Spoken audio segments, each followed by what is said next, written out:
from the city that never sleeps. 17 miles from Madison Square Garden, New York City. It's America at Night with Rich Valdez, America's favorite late-night talk program, featuring interesting guests from around the world and calls from across America. And now, here is your host, Rich Valdez. Hi there, good evening, and what's up, America? I am Rich Valdez, Valdez with an S, at Rich Valdez on all of the social media.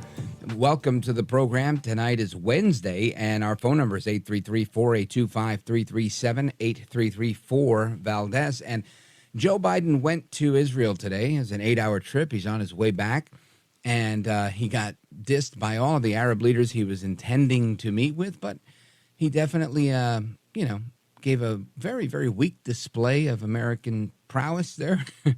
He basically said, "Look, I'm here in Israel. I'm here with Bibi. I'm going to leave a bunch of money for Hamas and for the Gaza Strip." At least that's how I took it. Of course, Jim Jordan did not get enough votes again to become speaker. And I've got this little running bet going with my friend, the former Cuban restaurant owner, who said, no, this guy's no good. Anything that Trump touches doesn't work. And I said, come on, he's going to win. This is the best guy. So come on, we're rooting for you, Jim Jordan. And we're going to talk about that a little bit as well. Then you have one of the DAs, the district attorneys, that was backed by George Soros. Now, these district attorneys, they're known on this program as pro-crime, progressive prosecutors that coddle criminals. And one of them, lamentably, was carjacked at gunpoint in his own city. Yep.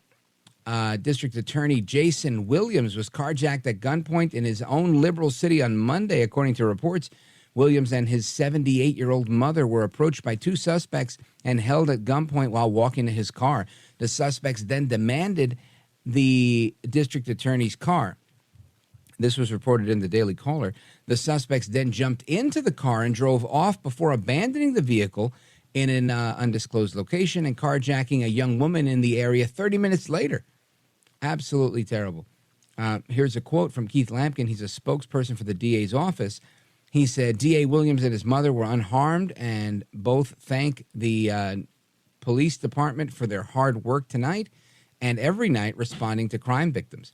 Williams said the suspect had high-powered automatic weapons and took items from their SUV, saying, quote, "I think it's important to reiterate that my mother and I are just a small fraction of the number of people impacted by violence in this city." Well, sir, I would say you earned the title of pendejo with a capital P because, my goodness, this man is the chief law enforcer for the city, right? That's the prosecutor's job, to enforce the law. And it seems like he's not doing it. Crime is so out of control that he's getting carjacked with his elderly mother. If that doesn't wake you up, I don't know what will. He goes on to say we have to collectively work on crime prevention efforts, policing efforts, and our prosecution efforts. Yeah, no duh. I mean, you've got to be a special kind of stupid to think that you're not playing a role here. When you start downgrading every crime imaginable to try and combat whatever it is, social justice, racial justice, criminal justice, and you render justice basically neutered. There is no justice when you add these modifiers before the word justice. Justice is justice without a modifier before it. If I say we're going to have broadcast justice today, that's no justice at all. Justice is what it is. It has its name. It has its definition. And these guys skirt justice every time by allowing people, emboldening people to do more crimes. I don't see how they don't see it, but it's bad. At least in my opinion, things are bad. Now, according to the Capital Research Center, the district attorney was elected in 2020 after George Soros donated $220,000 to the Louisiana Justice and Public Safety PAC to run campaigns against his opponent. Absolutely, disappointing but not surprising, right? I mean, we've seen this happen in Philly. We've seen it happen in so many big cities. You've got to be just delusional to think that you can not prosecute criminals, coddle them, and then think that you're going to have a better situation. Yeah, so if your goal was to keep criminals out of jail, which it seems like it was, It's working. The criminals are on the street and they're terrorizing you and your mother. Real bright. Outstanding. Now, Williams campaigned on a platform of social justice reform, promising to find alternatives to incarceration. Yes, the alternative is to rob you and your mother. Anyway, he says for some criminals and to reform the ineffective and unfair money bail system. Well, great. I'm sure you don't have to lock anybody up. They'll just stay right on the street and they'll rob you and your mother. He went on to say the president and his current, actually, let's see here. Yeah, that's him. The president and this current DA may try to deflect from the true issues of racism in the nation and our legal system by instead choosing to villainize Americans, arguing that black lives must matter too. But we must root out all vestiges of white supremacy in our systems and institutions, Williams wrote on his campaign website back in 2020. And, of course, this president he was referring to is Trump. The culture of the New Orleans DA office must change so that we can achieve real justice for victims and others caught up in the criminal justice system. So the victim is not him and his mother. The victim is the guy that put the automatic weapon in his face. I get it. This guy definitely is a special kind of stupid. Williams declined. I'm pretty sure he's one of those that say we need gun control, too, because, you know, good guys with guns, God forbid he would have had a gun to defend him and his mother's life. He's going to say, no, what are you kidding me? They robbed us and we're good. We're good. As long as we get robbed and we're good, we're fine. It's okay for the bad guys to have the guns. Never okay for me to have a gun. Williams declined to prosecute 65% of all criminal cases in New Orleans in 2021, but slowly began to prosecute more cases as crime in the city rose. According to the data from the New Orleans government office. Now, the district attorney continues to prosecute, on average, only 44% of the criminals who've been charged by the police. New Orleans was named the murder capital of the United States in 2022, and violent crime was the leading cause of death for children in the city that same year. So there we have the district attorney who presides over the murder capital of the world, or at least the United States, in 2022, where more kids are dying from that violent crime than anywhere else. Now, what they're not reporting, and I would bet anything that I've got, that the kids that are dying from violent crime look like me and look like him. Brown and black. I would guarantee it. So he's allowing people that look like him and me. And again, I don't think you should favor people based on race. But to make a point to say, no, we need racial justice. Where's the racial justice when you've got little Hispanic kids, little Latinos, little black kids that are being killed by other blacks who are carjacking you and your 78-year-old mother?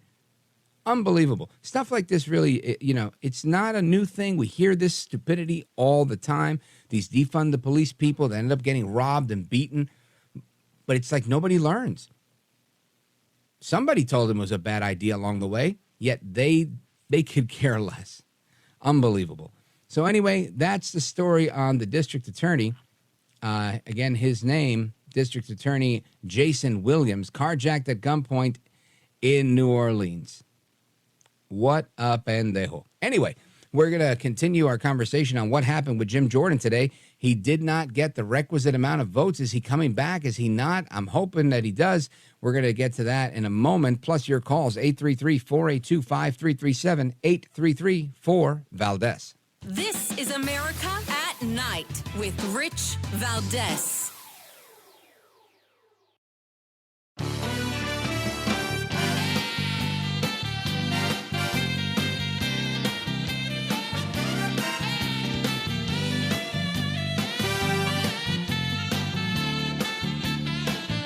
America at Night with Rich Valdez. Give him the opportunity to talk and listen and earn it. What is that time where, in your mind, where he says, "Okay, it's time to"? I don't have. Well, what would be your advice to him? Look, it definitely wouldn't be after 2 or 3 votes. I went quite a ways. Of course, that was former Speaker Kevin McCarthy, California Congressman, remarking on Jim Jordan not getting enough votes on the second ballot in today's vote and saying, hey, look, this guy needs more time to go and garner up some more support. And I want to get to the bottom of that with the senior congressional reporter from the Washington Times, Kerry Picket. Kerry Picket, welcome back. Thanks for having me, Rich. You bet. Always a pleasure. So I'm looking at one of your articles here. It says, friction emerges between Jordan and Scalise amid fight for Speaker's gavel. Tell us what's going on. I know you cover the congressional beat. You're in Washington. You're in the swamp. You know the players. What's going on? Okay, well, as far as what that's referring to there, it's first off, we are already in a week 3 right now of not having a permanent Speaker of the House.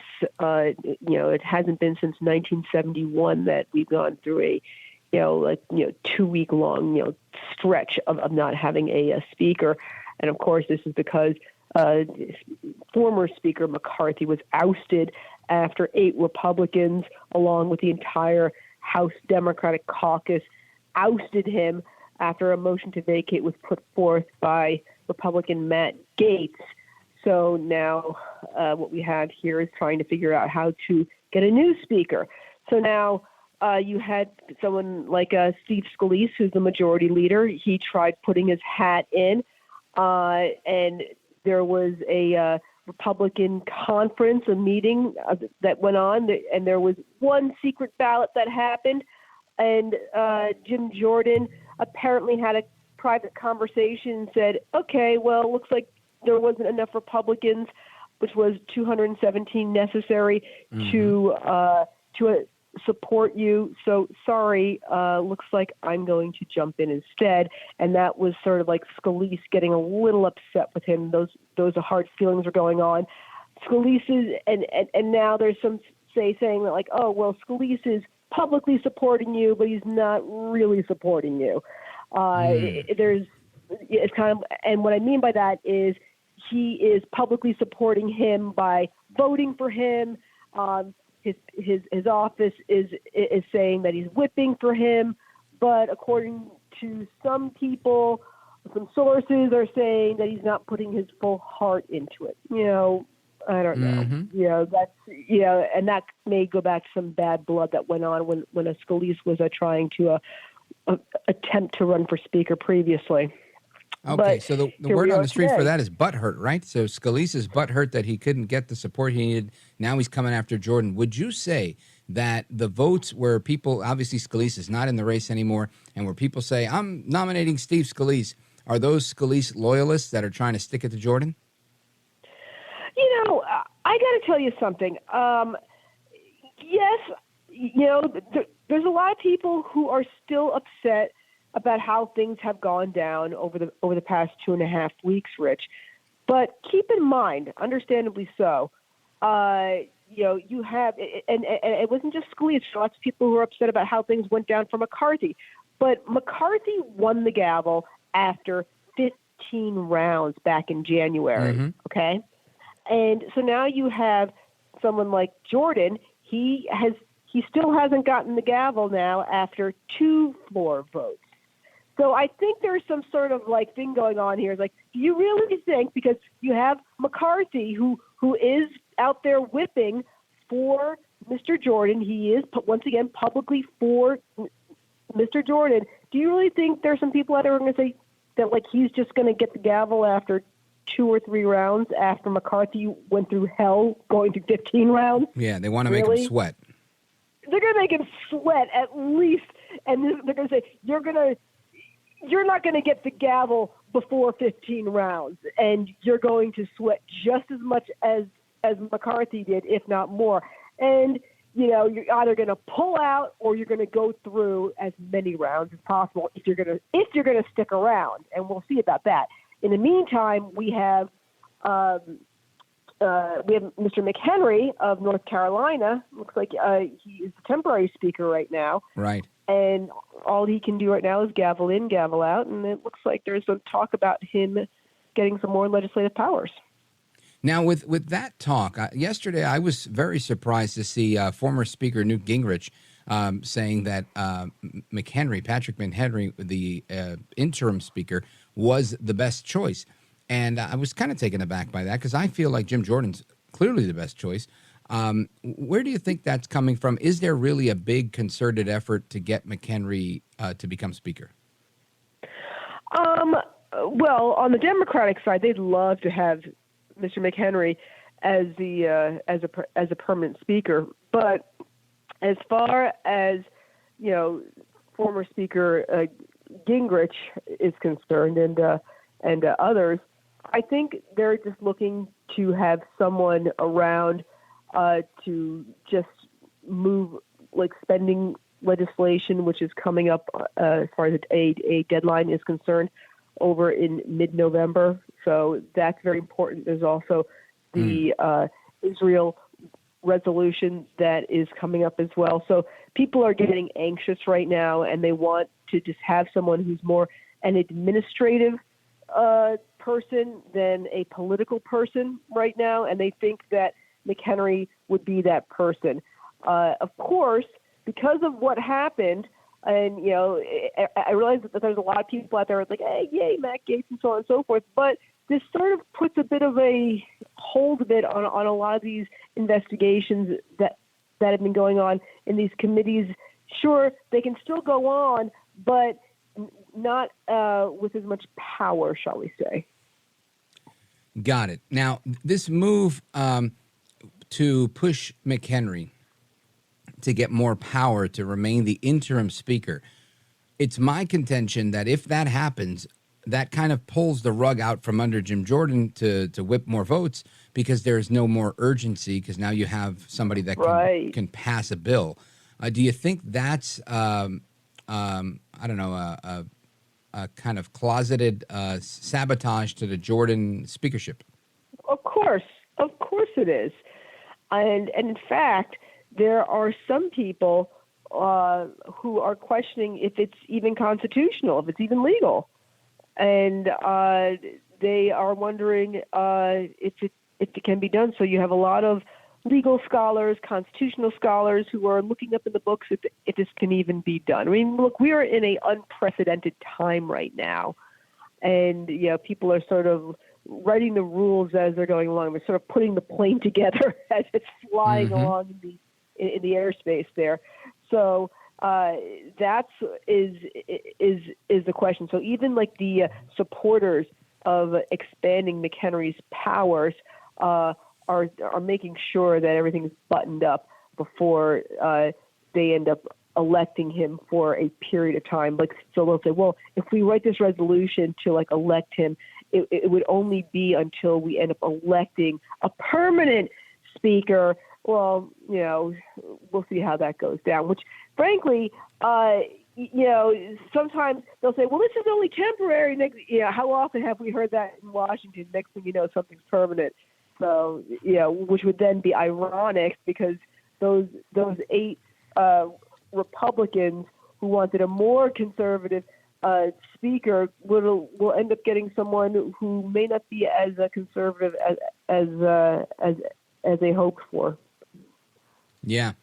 All right, folks, we're on with Kerry Picket, senior congressional reporter from the Washington Times. She used to report for the Washington Examiner and for the Daily Caller. You've seen her on the Sean Hannity Show on the Fox News Channel. You've heard her on Sirius XM Radio. She knows what she's talking about, and she's been on the Hill for a long time. Kerry Picket, stick with us. I want to continue to pick your brain on what's going on Capitol Hill today. There was some say an insurrection, others say a sit-in. We're going to get the scoop on that straight ahead. Folks, your calls and more, 833-482-5337, 833-4-VALDEZ. Don't move a muscle.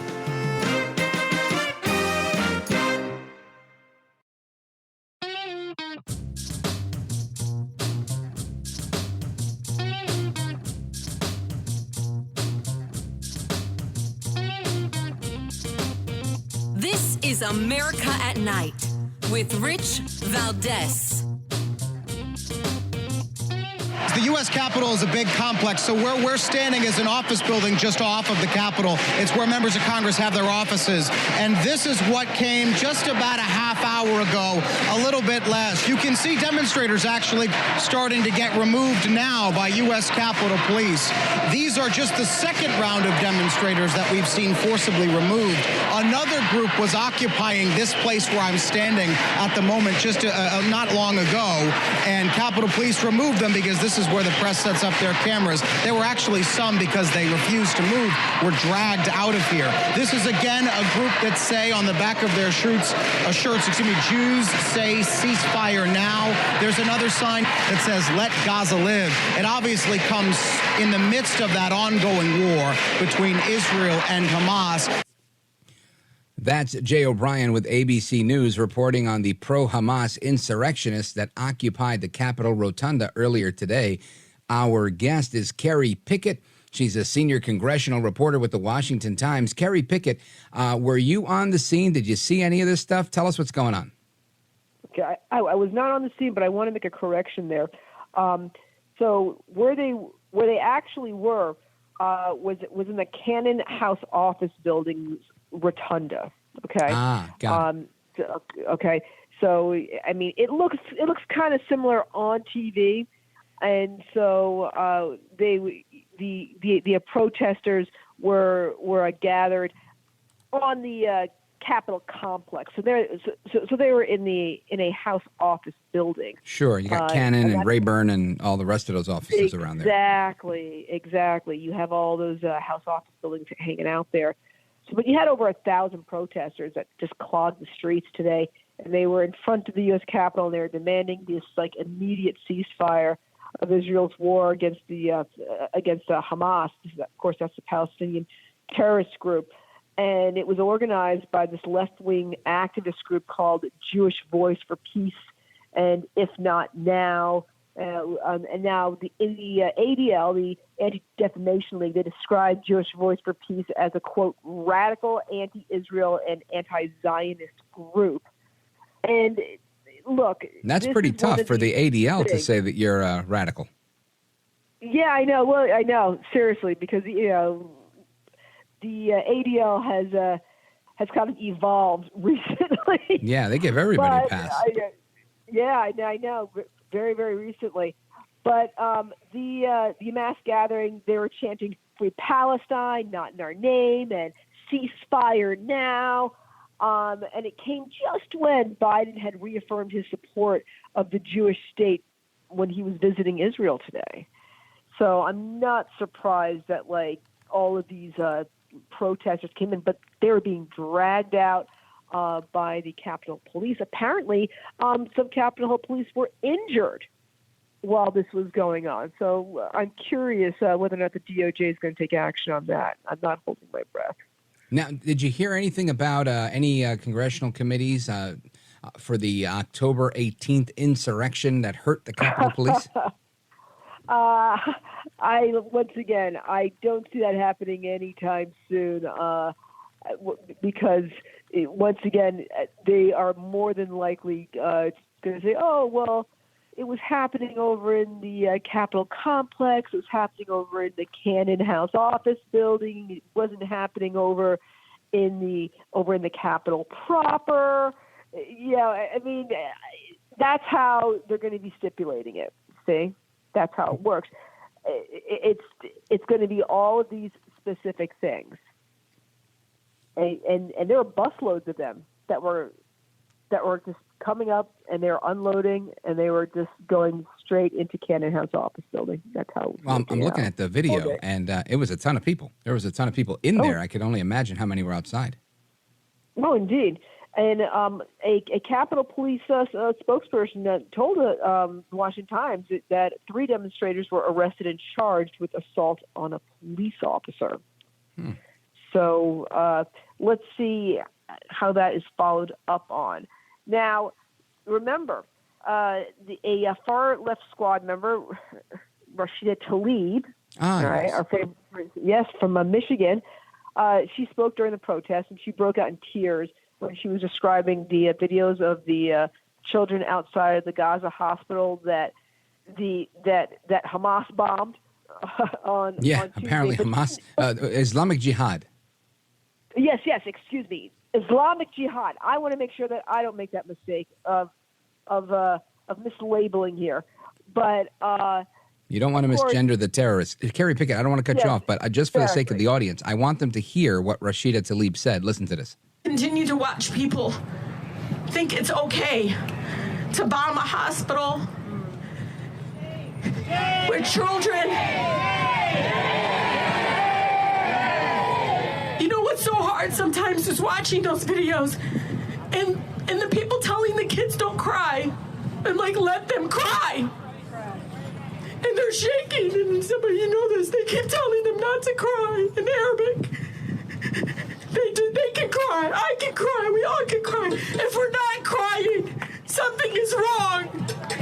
And so I'm telling you right now, President Biden, not all America's with you on this one. So, Kerry Picket, again, for the sake of the audience, the IDF and news agencies abroad have released video and audio.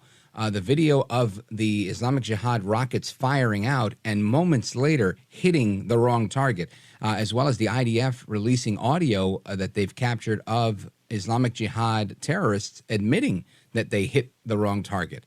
Correct. Did she add any of that in her speech? No, not at all. And she knows it. And on top of that, here you had conservative lawmakers. They ended up calling the protesters insurrectionists for interrupting official government proceedings. Okay. Marjorie Taylor Greene of Georgia, she coined the nickname Hamas Caucus for Ms. Tlaib's left-leaning group of lawmakers. So, look, this isn't going away anytime soon, Rich. I would imagine we're going to be seeing more protests up on Capitol Hill and in New York City, because that was going on there as well. It was happening all over the country today. So I would expect we're going to be seeing more in the coming weeks. Now, you mentioned Georgia. I'm looking at a piece you did a couple of days ago, and it says another House Republican enters the speaker race to challenge Jim Jordan. I didn't hear about this when it happened, and I haven't heard about it since. Is this Congressman Austin Scott of Georgia still in the race? No.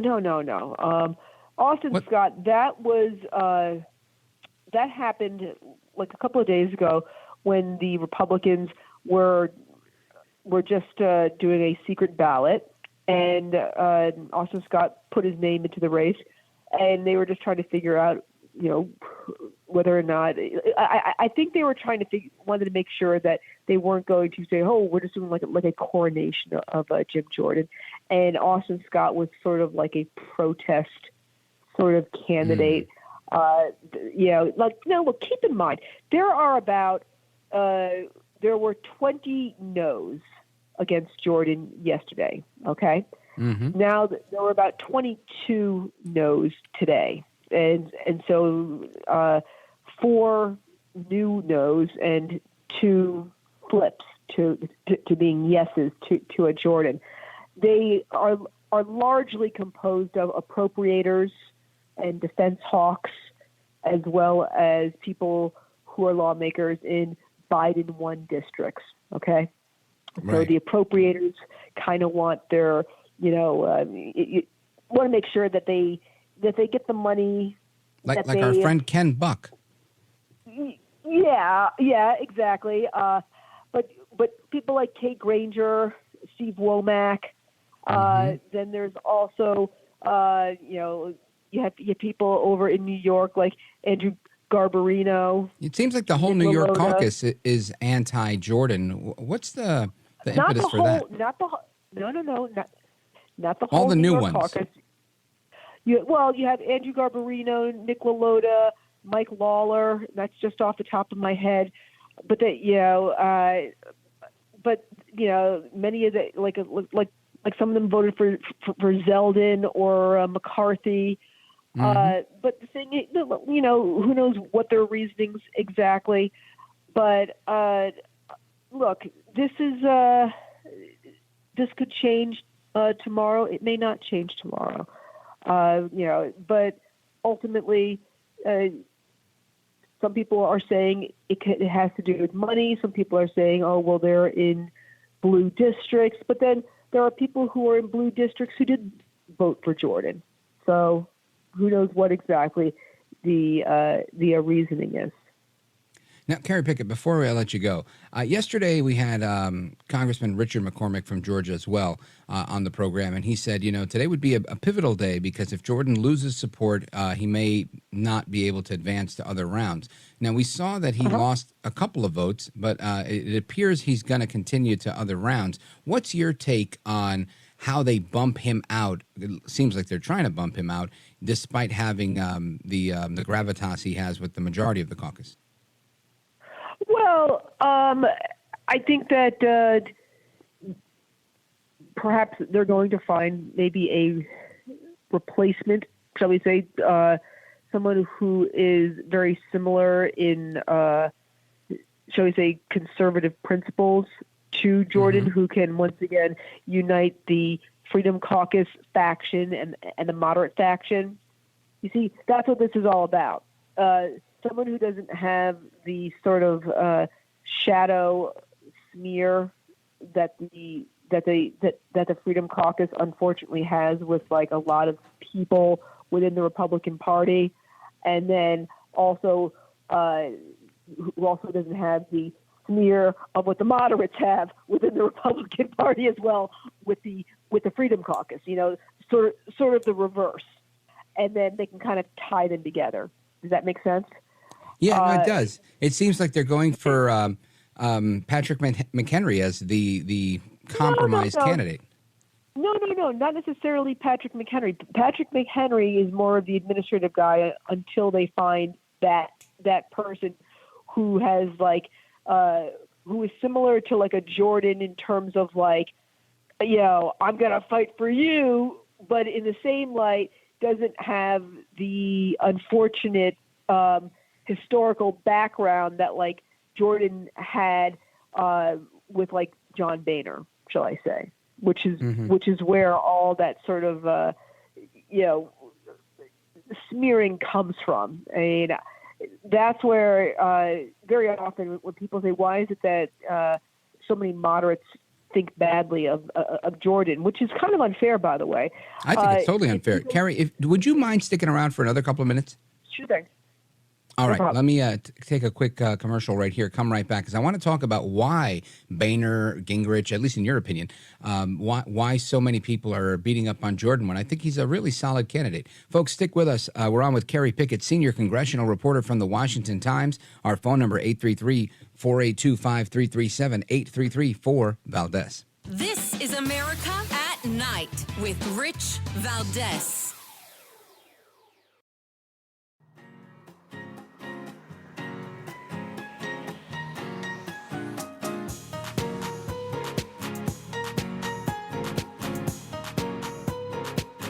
America at Night with Rich Valdez. The votes are not there at the moment for someone to be Speaker. I think it's imperative that we empower Patrick McHenry to serve, at least for the time being, in that Speaker role, so that he can get the House moving again on critical issues. That's former New York Assemblyman and current Congressman for New York, Westchester County, Mike Lawler, who we've had on the program and have invited back, and he hasn't been able to join us again, saying that if Jordan doesn't have the votes, then we're going to have to take extraordinary measures. Kerry Picket, we were just talking about this. Where does all of this push against Jordan come from? Look, I want to make clear, as far as Jordan's history is concerned, a lot of people think that Jordan went from being a wrestling coach over at Ohio State University, and then somehow he just magically became a congressman up on Capitol Hill, and that's just simply not the case. He was a Ohio State lawmaker for like 11 years, but in both chambers before he came to Capitol Hill. Okay, and then he came to Capitol Hill, and he was in about 2008, around the same time. Ken Buck and others came. It was a huge freshman class, especially, then came 2010. You had the Tea Party. Sure. That was the era that he came in. But the thing about it was just that Boehner hated him. Okay. Ohio guy as well. And Boehner also served in the state legislature, not necessarily around the same time, but like both of them knew each other already. And Boehner just had it out for him. Boehner also hated Mike Pence. Okay, Pence was also the conference chair, and Boehner always felt sort of like threatened by like certain people who are sort of like rising up in the ranks at the time. Anyhow, when like Boehner, Boehner ended up sort of like watering down the Republican Study Committee, then the guys who were in the Republican Study Committee left the RSC, formed the Freedom Caucus, which really angered Boehner, and then a certain faction of the Freedom Caucus, not Jordan, but a certain faction of the Freedom Caucus ended up, threatening Boehner in terms of his speakership and forced Boehner out. Okay, but the thing was that Jordan wasn't part of that little faction of the Freedom Caucus, but because Jordan was a founder of the Freedom Caucus and was a chairman of the Freedom Caucus, he gets smeared with all of that. Right. And so he goes around and in his memoir called him a legislative terrorist. Okay. But the thing about it was Jordan, he was described to me by like a Freedom Caucus member as being actually quite pragmatic. He's actually quite transactional, in fact. But the thing about it is that he's sort of lumped in with like the group that like pushed out Boehner and pushed out Ryan, but he was never part of that group. You see? Right. But also, what is a fair criticism of Jordan is that he always wanted to be the guy who was always like, out there fighting, but didn't pass bills. And that is a fair criticism. If you're going to be speaker, you're going to have to, be the one out there passing bills and, putting bills on the floor. And that's what's kind of hurt him right now. Got it. All right. Well, Kerry Picket, I want to thank you for clarifying that for us and giving us some insight we didn't have before. Kerry, let everybody know how they could follow you and find you online. Yeah, it's from me at Kerry Picket, KerryPicket. That is over on Twitter. And also find me at the Washington Times as well. And also find me on my website, kerrypicket.com. Great website, by the way. I've been on it. You could see a picture of Kerry Picket. Very easy on the eyes, big green eyes. Kerry Picket, thank you for joining us. Sure thing. Bye-bye. Bye-bye. Hasta la próxima. All right, folks, we're going to continue our conversation with you all and our callers straight ahead, 833-482-5337, 833-4-VALDEZ. This is America at Night with Rich Valdez.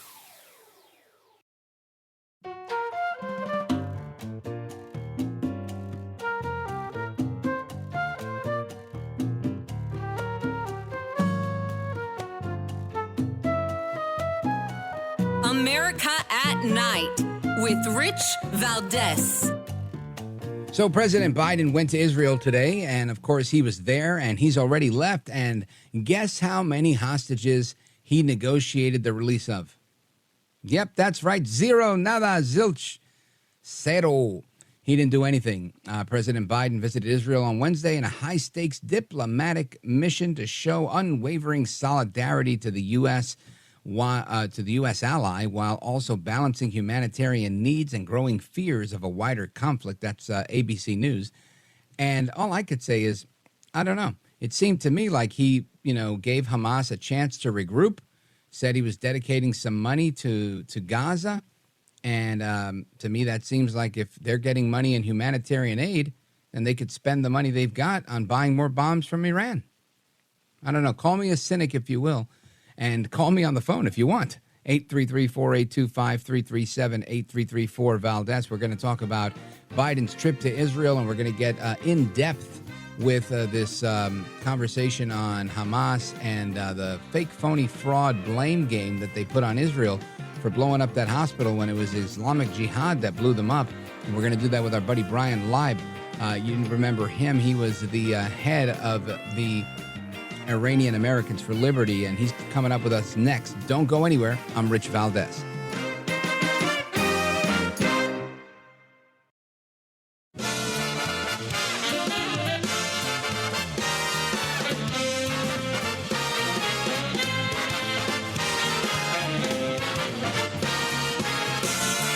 Live from the city that never sleeps. 17 miles from Madison Square Garden, New York City. It's America at Night with Rich Valdez, America's favorite late-night talk program, featuring interesting guests from around the world and calls from across America. And now, here is your host, Rich Valdez.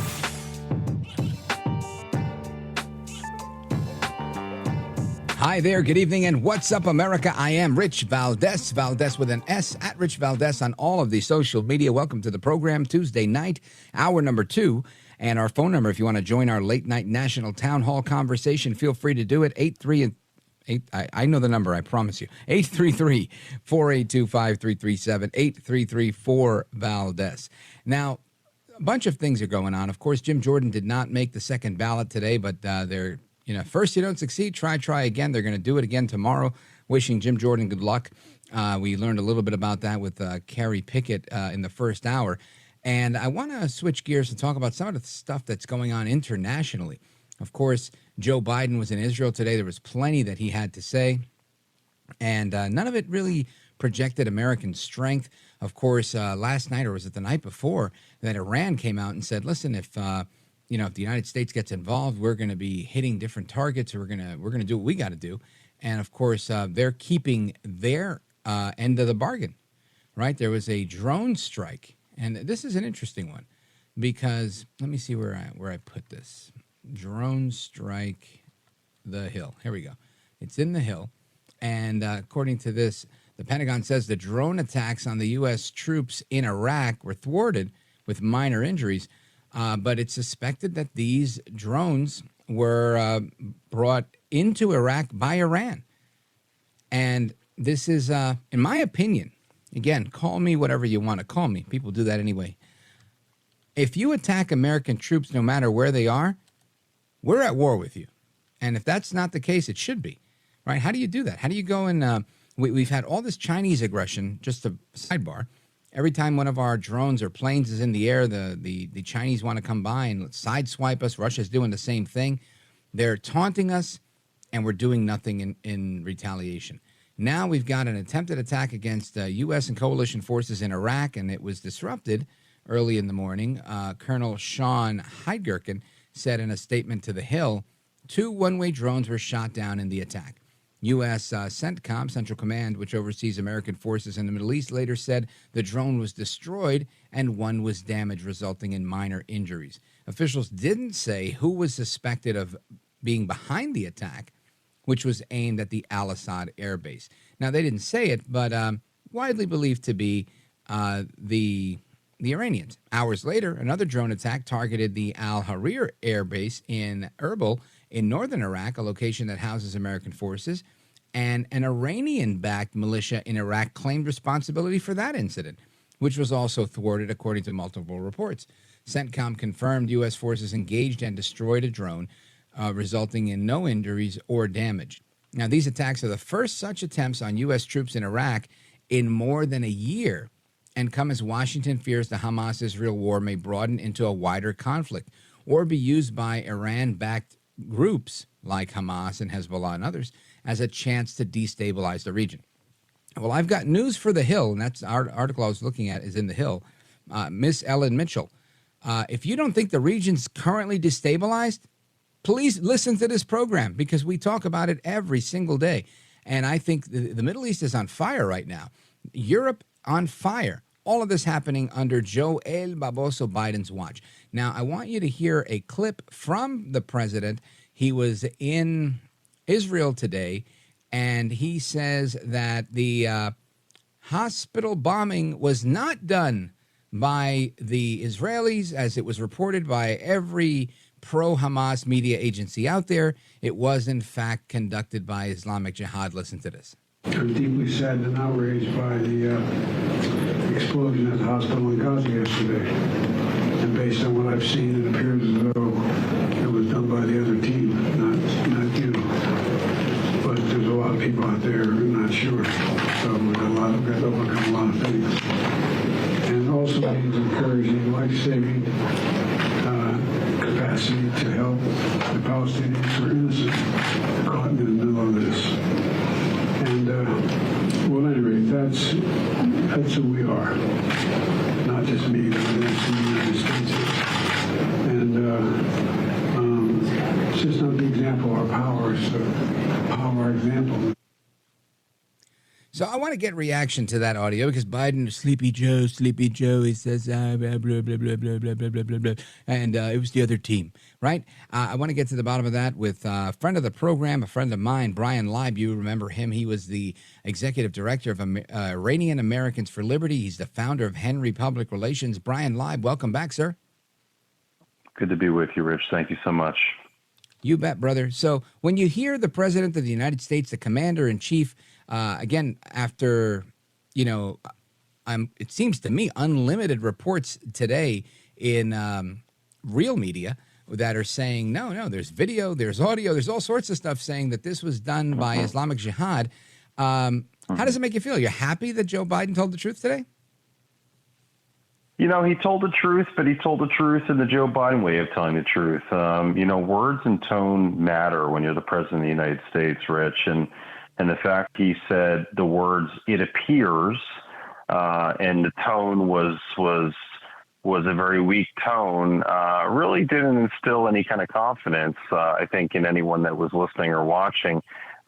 He could have been very clear and should have been very clear and said that the IDF was not involved with this in any way, shape, or form, and shame on the radical factions inside of Hamas and the other terrorist groups in Gaza that killed their own citizens. That would have been the appropriate response if you're asking me, what he should have said.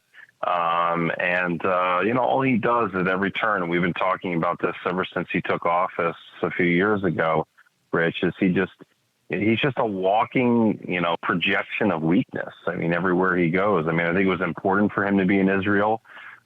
Certainly was a good show of force, but again, the tone and the messaging was not strong. It was not a show of force, and it was very weak, to be honest with you. That's my analysis of it. Bryan Leib, it sounded to me like he was almost sad, like, oh, it appears it was the wrong team that did it. I was hoping it was the Israelis. It's kind of how it sounded to me. Again, that's my position on it. But when you talk about projecting weakness and being in Israel today, talking about the murderous genocide that Hamas is trying to conduct on Israel, I look at this and I think an Oval Office address might have been just as good. I understand you send these aircraft carriers and the president, sets foot in Israel.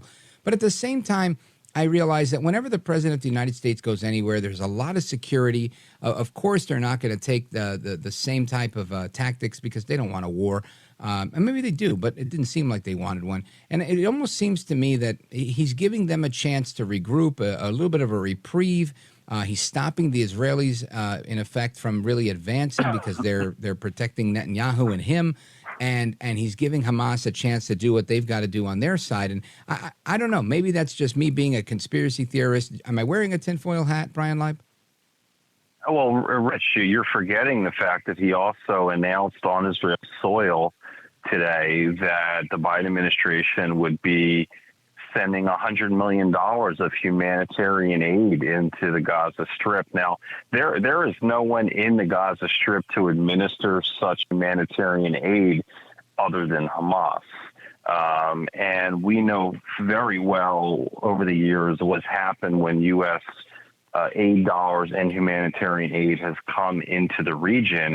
It's not been used to help the citizens, the people. It's been used to build terror tunnels. It's been used to build rockets. I mean, this is what Hamas does. And the fact that the president would think it's appropriate to announce $100 million into Gaza, really, it just doesn't make much sense. And this is the same president that, on 60 Minutes, he, was talking, out of both sides of his mouth, Rich. And one side he said, yes, it is Israel's right they need to get rid of the radical elements of Hamas, but maybe they should engage with the more level-headed sides of Hamas. Are you kidding me? There's a level-headed side of Hamas. Exactly. Like, are you kidding me? Like, Hamas is pure existence. Their founding charter is to eradicate the state of Israel and kill every single Jew in Israel and around the world. And that's what happened on October 7th. We saw 1,400 Israelis massacred, raped, babies beheaded, children beheaded. They cut up in the stomachs, Rich, of pregnant women and cut the babies out. And this is who we're dealing with. This is who Hamas is. And we also, I think, have to connect the dots, and you and I have talked about this many times, Rich, is that the Islamic Republic of Iran is involved in every single aspect of Hamas. And before I came on, I was hearing your opening monologue talking about these drone attacks that happened in Iraq. Of course, that is the Islamic Republic of Iran. We have been in a de facto state of war with the Islamic Republic of Iran vis-a-vis their terrorist proxies for decades now, and so has Israel. And, you know, there's a lot of things that I think the American people, the Israeli people, and I think mankind as a whole have to worry about on a day-to-day basis. But I would argue that it's never been more clear to me, and I think to a lot of people, Rich, that radical Islam is really the most dangerous thing that we have to face, whether it's in the Middle East. We're seeing it happen here on U.S. soil with the pro-Hamas protests that are happening here in our country, you know, and it should be very easy, you know, for President Biden and really for any elected official to say that we as a country stand on the side of good and not on the side of evil. But yet here you have Joe Biden talking about maybe there's a rational version of Hamas that we can engage with. I mean, the guy's just delusional. There's just no lights on upstairs. It's just it's sad to see, Rich, but you know, listen, the world's taking advantage of it, and you know, when America projects weakness, our adversaries grow closer to each other. They grow stronger than ever before. And the end result is the fact that Hamas never would have been able to carry out this massacre if it were not for the material support of the Islamic Republic of Iran, who's grown exponentially stronger under Joe Biden's watch. That's a fact. That's not an opinion. That's pure, cold, hard facts. And I agree with that. I totally agree with that statement. But I have to say, I take exception to what you said, because if Biden feels that this is, or you made a statement that the biggest threat we face is radical jihadists, then clearly you haven't been paying attention to Christopher Wray or Merrick Garland, who say that it's parents at school board meetings that are the largest threat, right? White supremacy is the biggest threat to America. Yeah, but here you have Christopher Wray changing his tune in recent days, where he is saying that there is a clear and present threat here in radical Islam. And Rich, I listen. Obviously, I agree with what you're saying. The fact that the Biden administration and many of his officials, you know, have really taken their eyes off the ball when it comes to the real threats. They're blind. They're not even looking at the ball. They're blind, and it's also, I think, a calculated misdirection. I mean, who in their right mind would think it's a right thing to call parents radical, you know, domestic terrorists, because, you know, they're upset about the woke ideology and the CRT that's being shoved down their kids' throats. I mean, you know, God forbid a parent wants to have a say, you know, in what's being taught to their children. And here you have Merrick Garland and others labeling domestic terrorists. So this administration's lost their way on a lot of things. And sad to say, it's all coming full circle right now, in my opinion. Yeah, I agree with you, Bryan Leib. It is remarkable that you'll have people say there are Hamas fighters and that parents are violent domestic extremists or domestic terrorists. Folks, we're coming right back with Bryan Leib. Don't go anywhere. 833-482-5337, 833-4-VALDEZ. This is America at Night with Rich Valdez.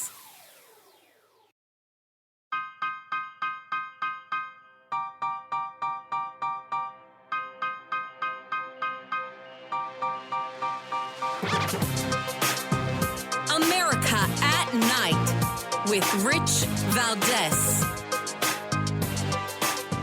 People of Gaza need food, water, medicine, shelter.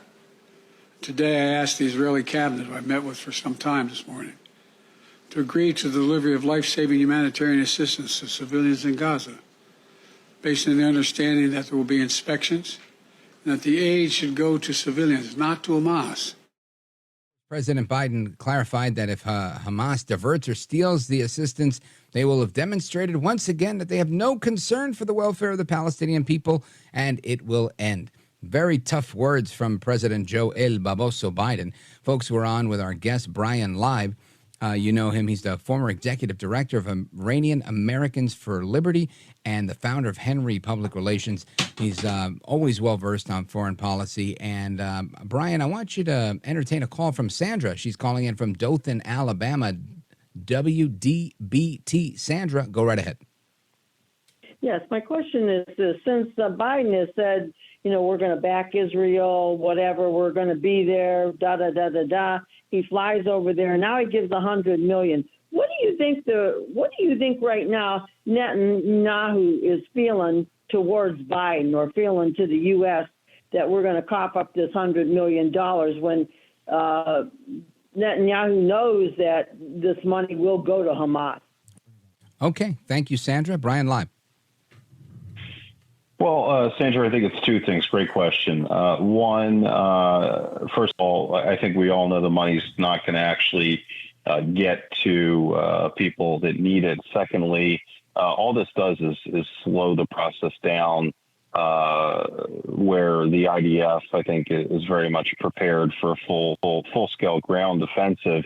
And if they have to worry about humanitarian things going in and out, it's definitely going to get in their way. And I think this was a calculated move by the Biden administration to try and slow the Netanyahu administration down a little bit. And they've been pretty clear about that too. I mean, that they don't want to see Israel go in and occupy Gaza. So I think it's, by the way, I think it's not just Netanyahu that's offended. I think I've already spoken with quite a bit of Israelis today about it. They're in Israel.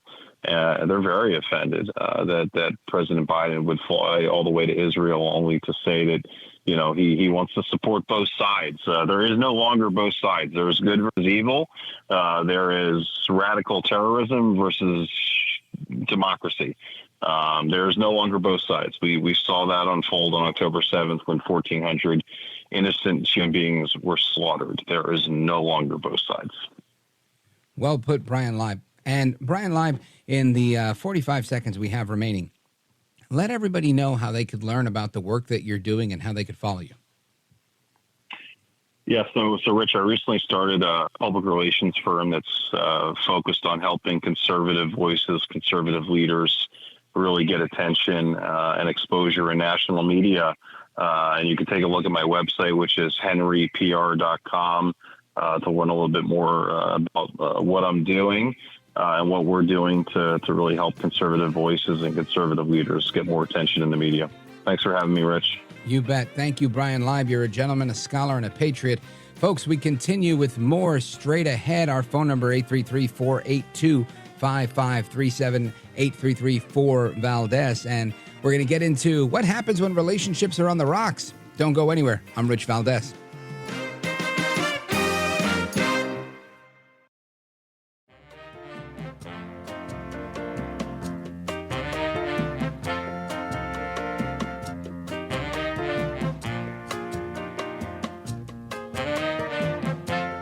This is America. This is Night. This is Rich Valdez. All right, familia, welcome back, amigos. I want to talk about when a relationship between the voter and the county registrar is on the rocks, right? Because one wants to trust that their supervisor of elections, county registrar, county clerk, secretary of state is doing the right thing in an election. But when you feel like it's not, the integrity of the voting process becomes strained.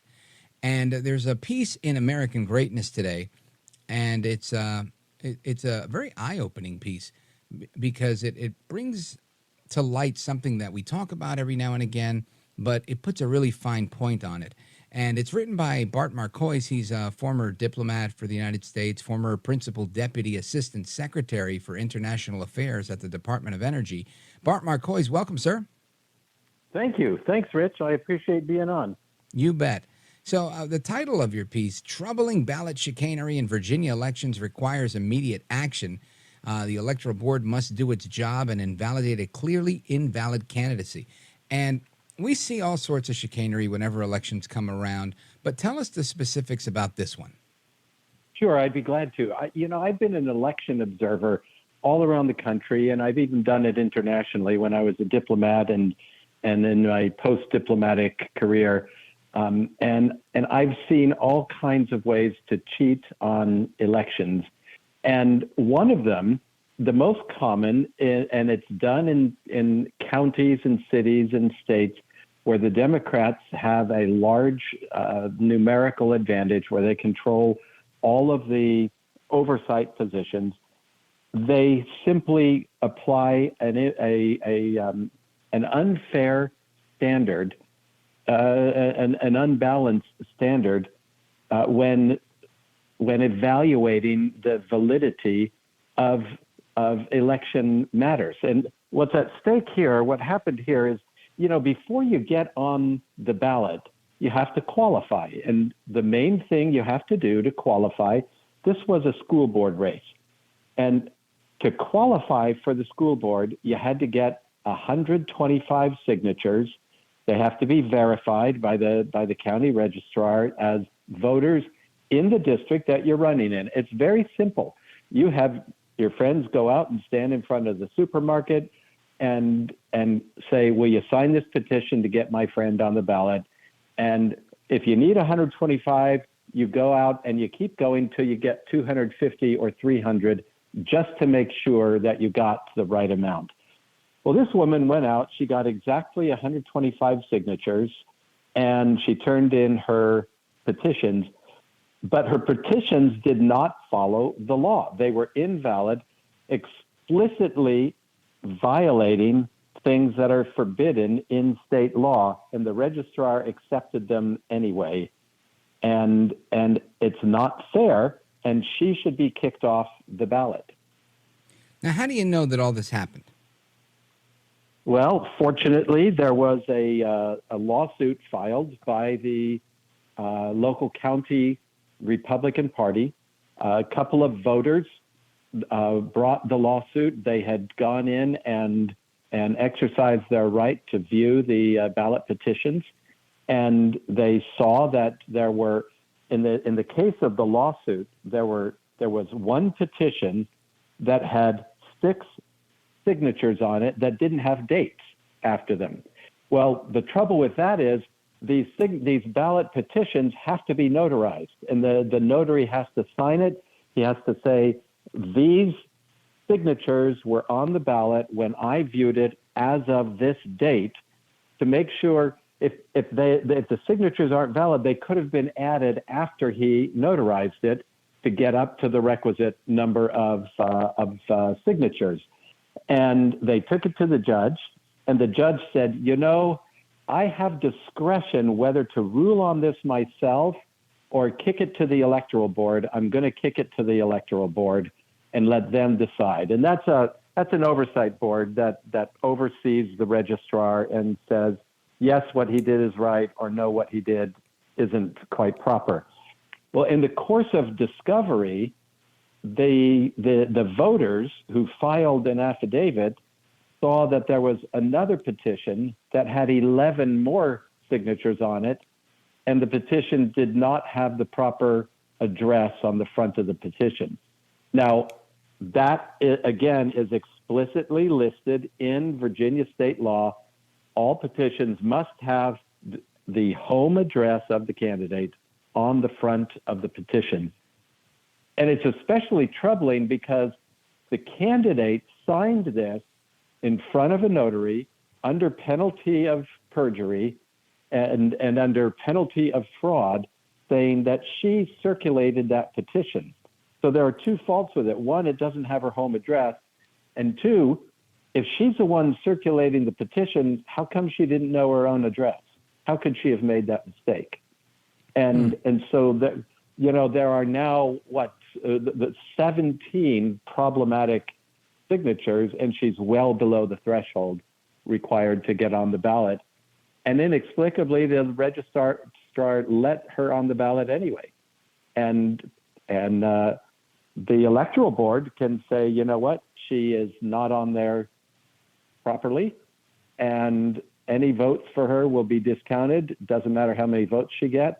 She's not eligible to run, and she's not eligible to serve. And that's what I think should happen.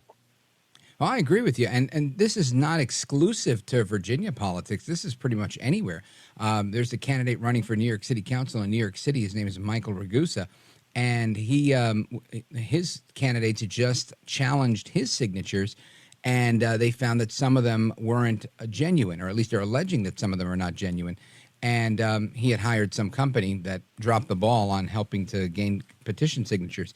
And it's quite scandalous. But this is one of the easiest ways to knock somebody off of a ballot, is to just challenge their signatures. And in most cases, if you challenge them and you find out, oh, well, you got John Smith, but John Smith doesn't live in X, Y, and Z county. He lives in ABC county. So guess what? You don't have the right amount. You're off the ballot. You can run again next time. And most of the time, that's exactly how it plays out. But in this case, it seems that they've decided to just let them go anyway.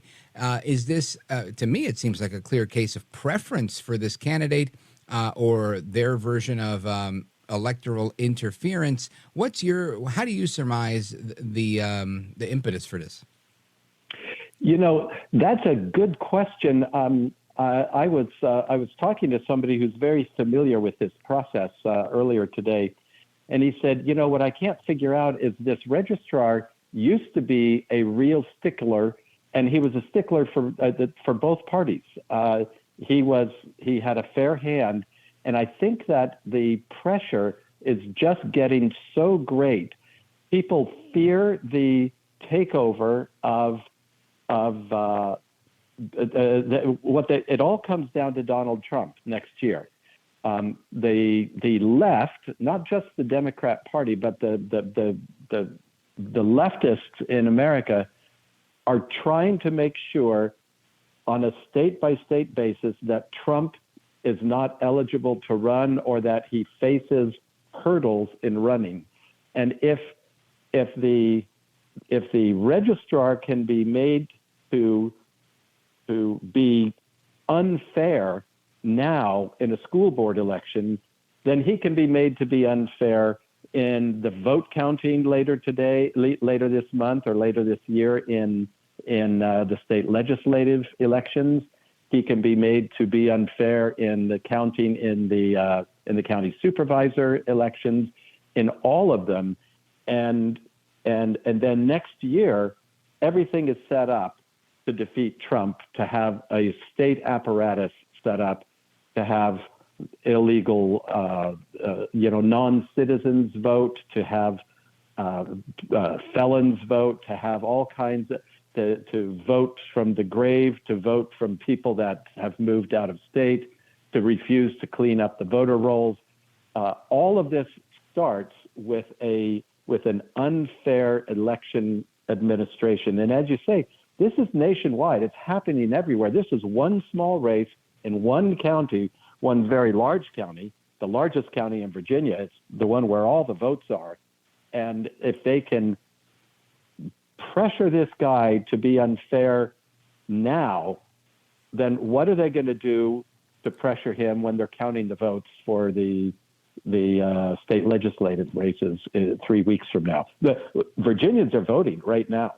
There's early voting going on right now. This woman has probably already received, 800 votes or 3,000 votes or 8,000 votes. I don't know how many.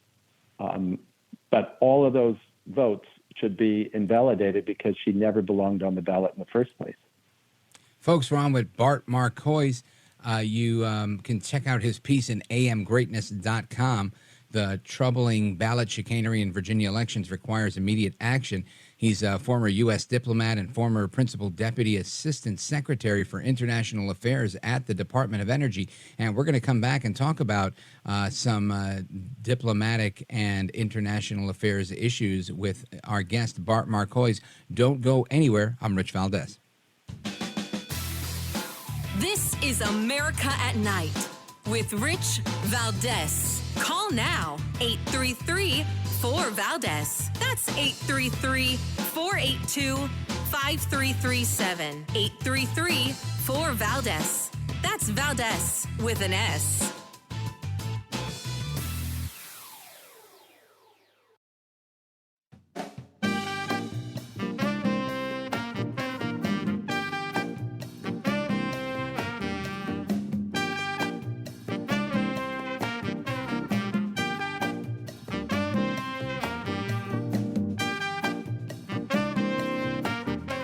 Well, thank you, Rich, and thank you for everything. I know you very well, and I listen, but I have a lot of people that listen, and they love your show, and I appreciate it very much. America at Night with Rich Valdez. All right, America, welcome back.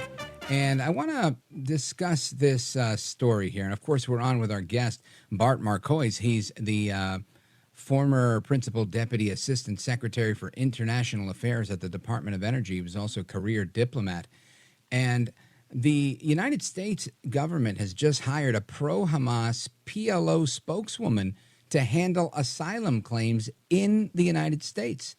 Some of the things that she's said online are F Israel, the government and its military. Are you ready for your downfall? Again, that's Department of Homeland Security Officer Nuja Ali. The U.S. Immigration Enforcement Agency hired a former spokeswoman for the Palestinian Liberation Organization and put her in a position to determine who gets to come into the country as an immigrant or a quote-unquote asylum seeker. Now, the Department of Homeland Security is repeatedly posting pictures, or this particular officer is posting pictures of Hamas terrorists parachuting in with guns and writing F Israel and any Jew who supports Israel. And that's according to the Daily Wire. Nuja Ali worked in 2016 and 2017 as a public affairs officer for the Palestinian delegation to the United States, which, according to its own website, served as the PLO office in D.C. That office was expelled from the country by the Trump administration, but Ali landed on her feet, according to a screenshot of her LinkedIn profile, securing a job at the Department of Homeland Security as an asylum officer, where she was tasked with applying immigration laws and regulations to asylum applicants. Crazy. You can't make this up. So since January, she moved over to being a adjudication officer for the United States Citizenship and Immigration Services. And people with that job, according to the agency, quote, analyze new or amended legislation and policy, prepare written reports of findings, and review and make determinations on cases for immigration benefits. Now, this is, again, disappointing, but not surprising. I would love to say I'm shocked, but I'm not. It seems like part and parcel of what Democrats typically do, especially the left within our government, the left within the media, the left within academia. Everybody seems to be working in concert to promote their agenda through every avenue they get their hands on. So, Bart Marcois, I want to get your reaction to this because as a former diplomat, I feel like, you've probably seen this happen before. I have, and I'm not only a former diplomat, but I am a former State Department Arabist, and I'm fluent in Arabic, and I have hundreds and hundreds of Arab and Muslim friends. Every single one of them knew that I was a committed Zionist. I made no bones about my support for Israel, even when I was over there, when I was working in the Middle East and in Arab countries. And, people that I cared about didn't care about my Zionist tendencies. We'd argue for 3 or 4 times, and then they'd give up and shrug and say, it's okay, we understand, you have your opinions, and we like you anyway. This woman is just beyond the pale, and she was born in America. She was born in Dearborn, Michigan, and she probably doesn't even know her own, her own community very well outside of Dearborn and outside of whatever family and local clan, if you'll forgive the expression, that she belongs to. It's unbelievable the things that she's writing. She's filled with hate. She's filled with anger. And she says, oh, American born, but Palestinian at heart. Well, then go live in Palestine if that's where your heart is. And there is no way that somebody like this should be adjudicating who gets to enter the United States. What's an Israeli who applies for U.S. citizenship? What kind of treatment is he or she going to get at the hands of this woman? She's posting cartoons of, Jews with big noses, and she's posting tropes and images and perpetuating stereotypes. And I mean, I haven't seen so many F-bombs in a text since I read the lyrics of some hip hop songs. It's really disgusting. And what really troubles me is that whoever it was that hired her, and whoever it was that approved that hiring, looked at what she wrote, looked at who she was, because it's all out there.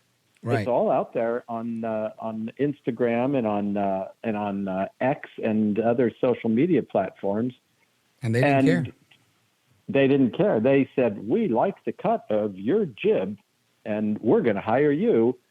And when she got in, when she had to change jobs, she went over to a more important job. It was a promotion.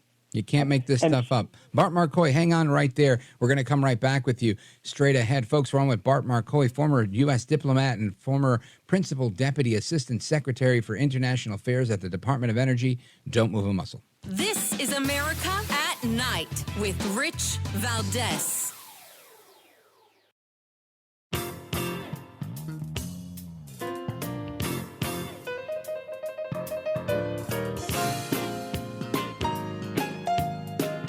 America at Night with Rich Valdez. Let's keep pursuing a path so that Israel and the Palestinian people can both live safely, in security, in dignity, and in peace. For me, that means a two-state solution. We must keep working for Israel's greater integration with its neighbors. These attacks have only strengthened my commitment and determination and my will to get that done. Bart Marcois, is a two-state solution possible? 30 seconds to you. Not in a million years. Not after that attack that we saw out of Gaza. We've seen what the people of Gaza will do to the Jews the minute they get a chance. They massacre them indiscriminately. They kill civilians. They rape them. They behead them. Men, women, children, elderly, all of them. You're going to give people like that the power of a state. You're going to give them a vote at the UN. You're going to give them the power to import more weapons and to increase their ability to kill the Israelis. And it's not just the people who live in Gaza. Look at the Palestinians all over the world who were singing and dancing and handing out sweets. No state. They blew that on October 7th. I agree with you there. Bart Marcois, thank you for joining us. You're a gentleman, a scholar, and a patriot. Folks, give him a follow at bmarcois on Twitter and the rest of the social media. Bart, thanks again for being with us. I'm coming right back. It's Open Phone America, and it starts right now.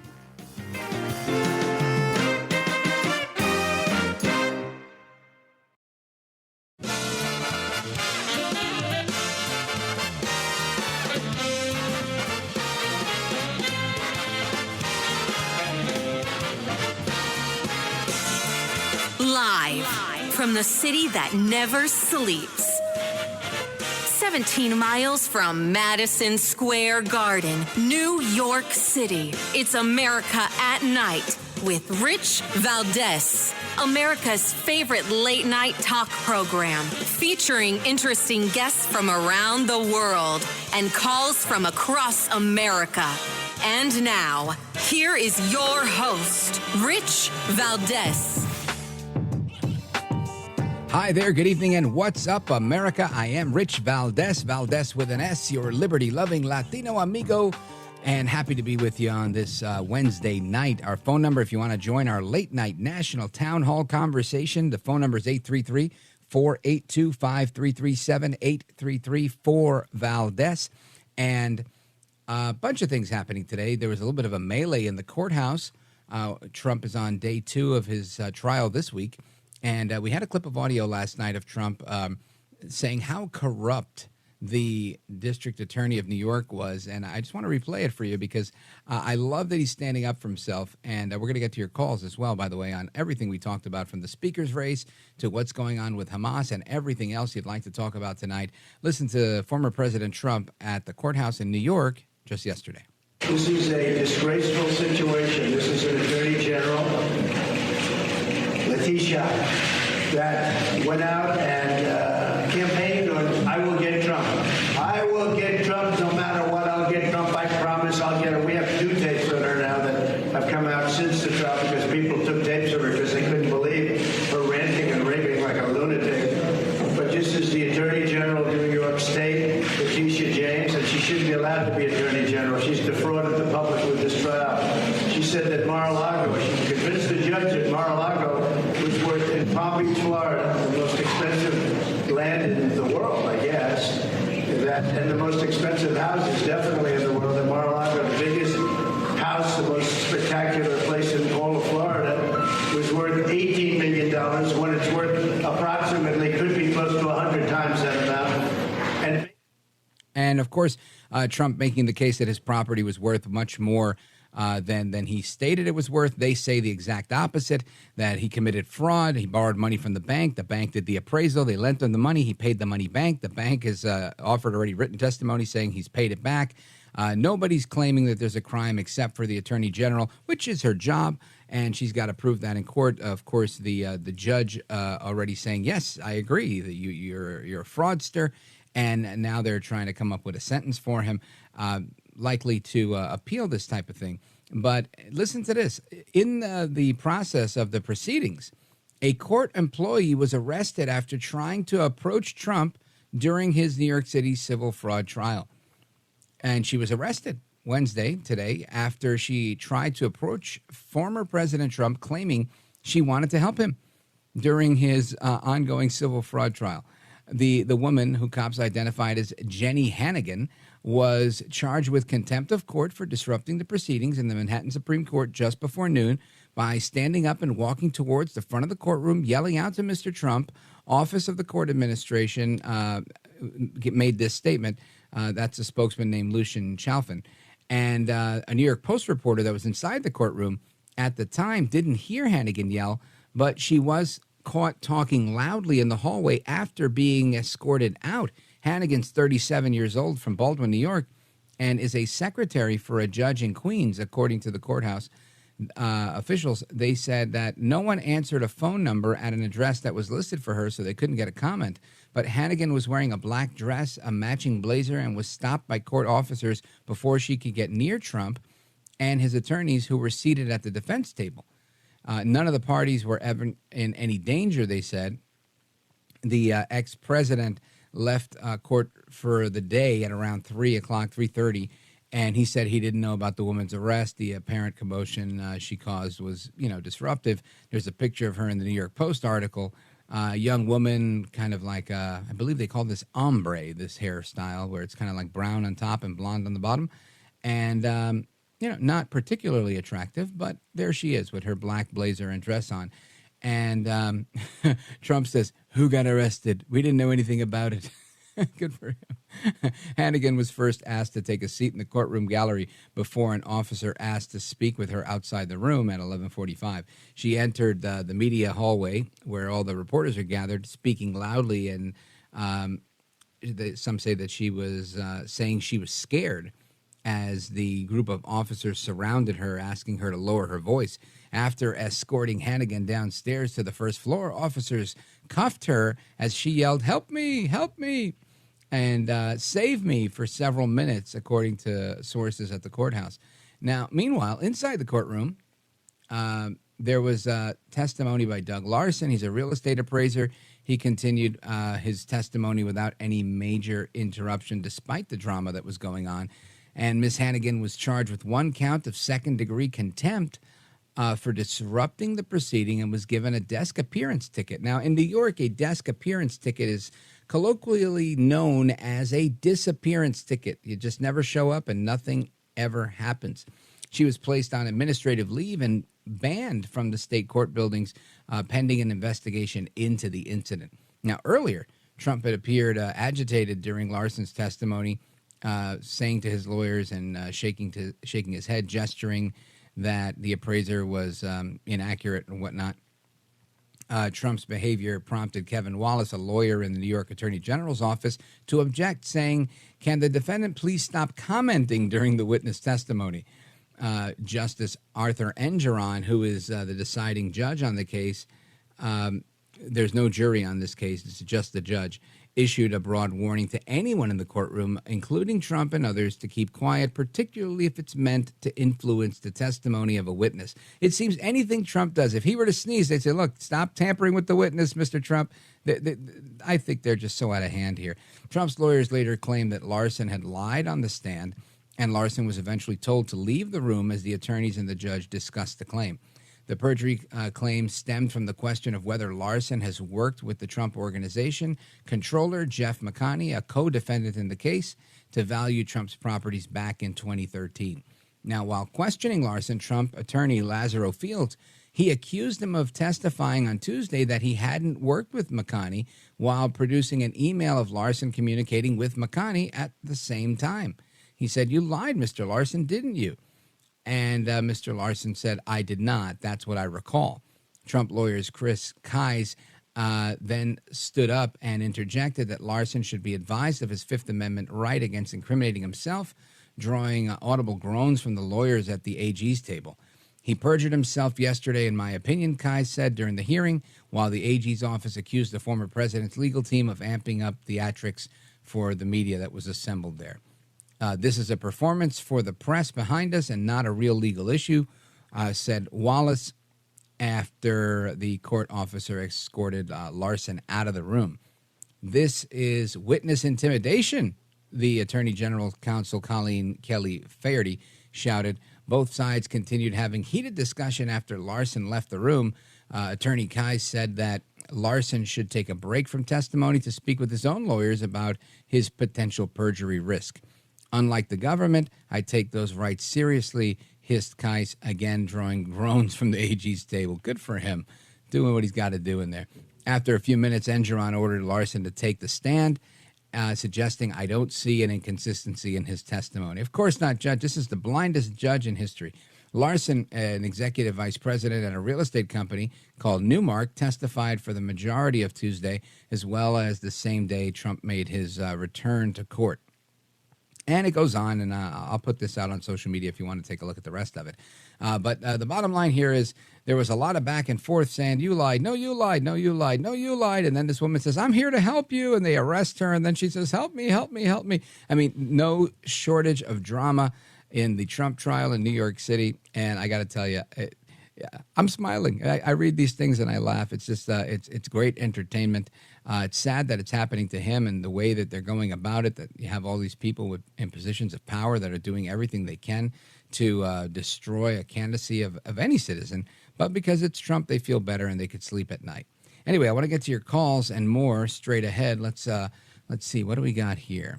We've got Kim in Shields, Michigan on KDKA Online. Kim, go right ahead. Thank you, Rich. Mine is short tonight, but it's an observation that I've made.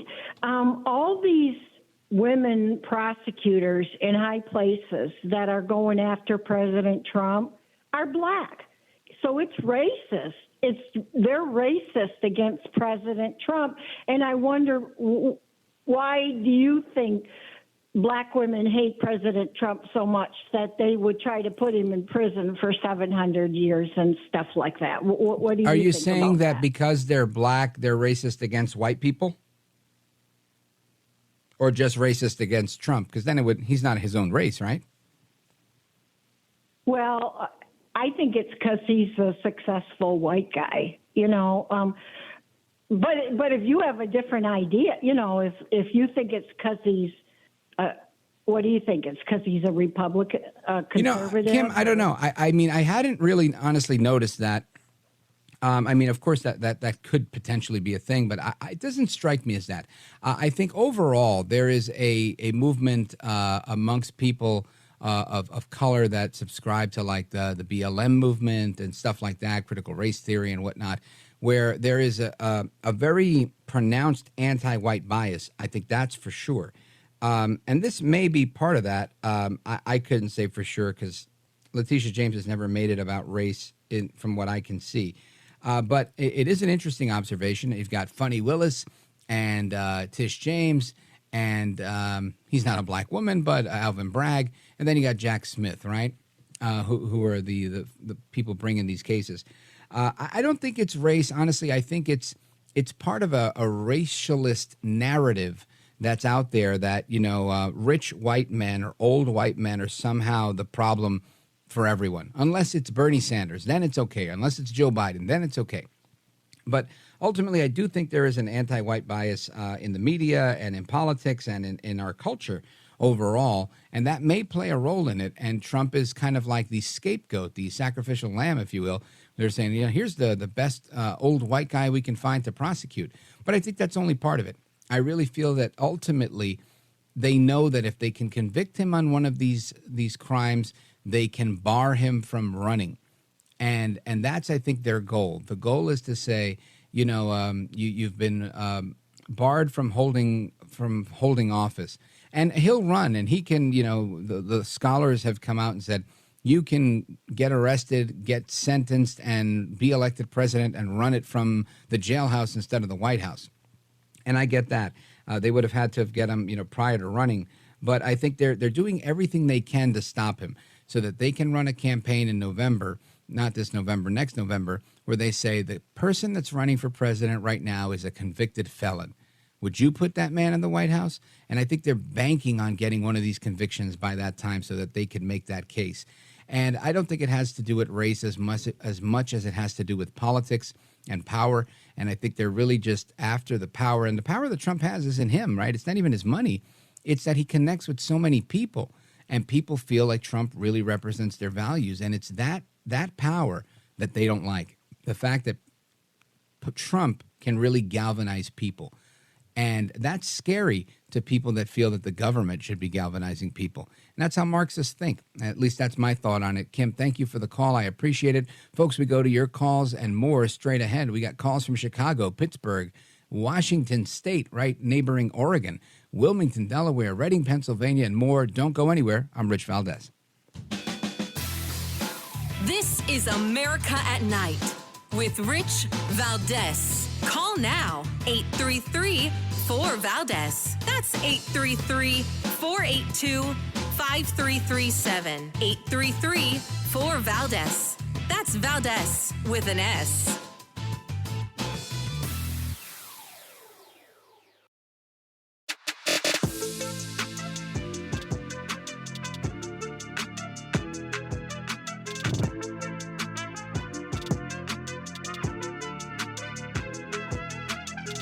He's brown, he's bald, and he's breaking it down.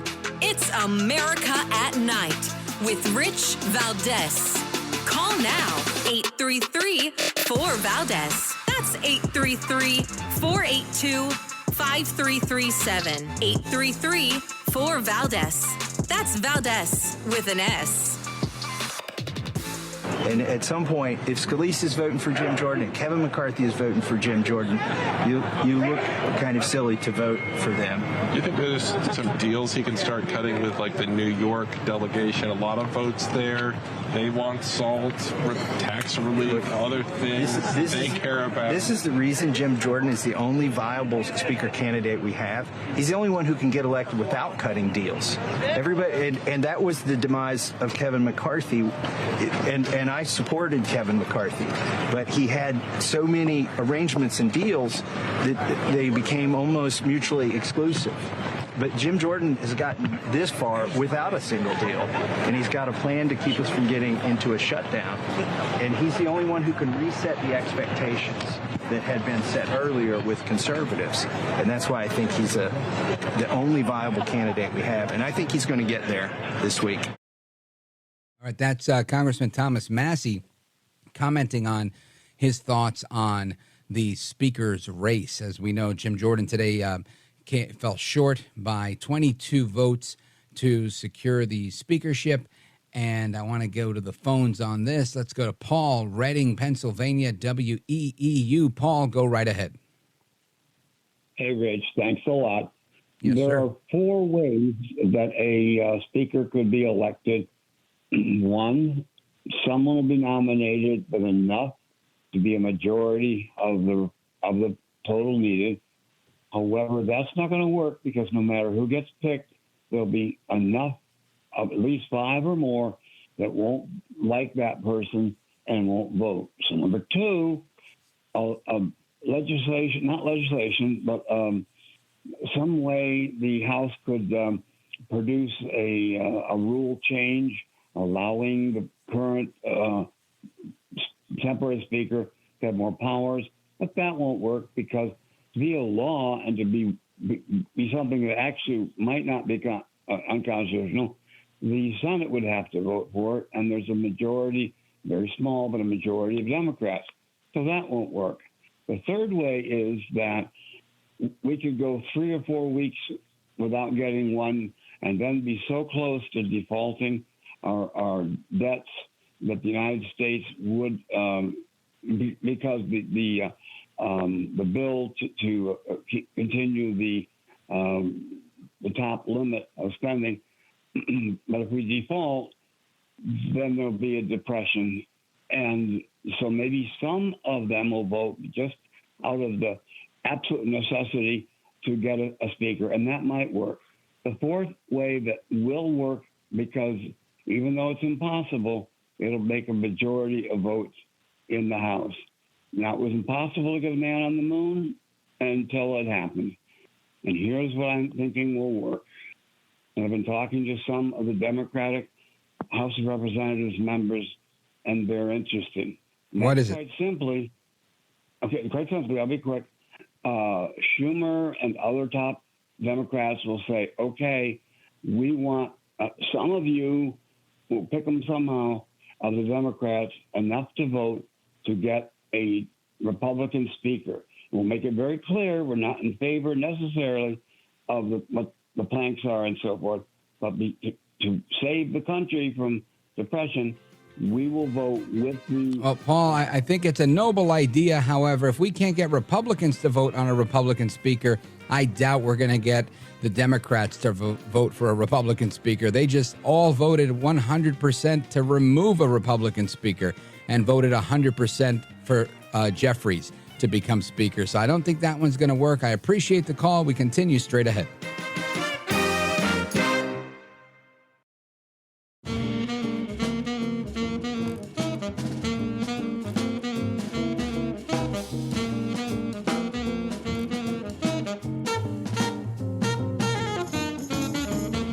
This is America. This is Night. This is Rich Valdez. Call now, 833-4-VALDEZ. That's 833-482-5337. 833-4-VALDEZ. That's Valdez with an S. If I were president, Israel would not have been attacked. It was viciously attacked. It would not have been attacked. Ukraine would not have been attacked. That's President Trump earlier today making comments on Israel and Ukraine.